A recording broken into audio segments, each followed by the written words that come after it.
সাবেক পুলিশ মহাপরিদর্শক বেনজির আহমেদের গ্রেপ্তারের খবর প্রকাশের পর চিত্রনায়িকা পরীমনি সামাজিক যোগাযোগ মাধ্যমে মজা লিখে প্রতিক্রিয়া জানান। এমন প্রতিক্রিয়ায় আলোচনায় আসেন পরীমনি। এরই প্রেক্ষাপটে নতুন করে আলোচনায় আসে পরীমনিকে ঘিরে বহুল আলোচিত ২০২১ সালে ঢাকা বোট ক্লাব কাণ্ড এবং সাবেক ডিবি কর্মকর্তা গোলাম সাকলাইনের নাম।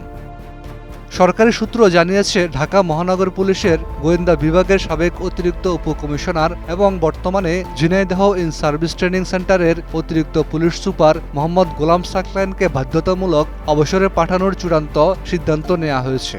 পরীমনির সঙ্গে তার অনৈতিক সম্পর্ক ও রাত্রিযাপনের অভিযোগ তদন্তে প্রমাণিত হওয়ায় এই সিদ্ধান্তের দিকে এগুচ্ছে সরকার। স্বরাষ্ট্র মন্ত্রণালয় সূত্রে জানা গেছে, এই সংক্রান্ত সারসংক্ষেপে ইতিমধ্যে স্বরাষ্ট্রমন্ত্রীর অনুমোদন দেওয়া হয়েছে। রাষ্ট্রপতির চূড়ান্ত অনুমোদনের পর আনুষ্ঠানিক প্রজ্ঞাপন জারি করা হবে। ২০২১ সালে ঢাকা বোট ক্লাব কাণ্ড সংক্রান্ত মামলার তদারক কর্মকর্তা ছিলেন সাকলাইন। সেই সময় পরীমনির সঙ্গে তার ঘনিষ্ঠ সম্পর্কের অভিযোগ উঠে। পরে তাকে ডিবি থেকে সরিয়ে অন্যত্র বদলি করা হয় এবং বিষয়টি তদন্তে পৃথক কমিটি গঠন করা হয়।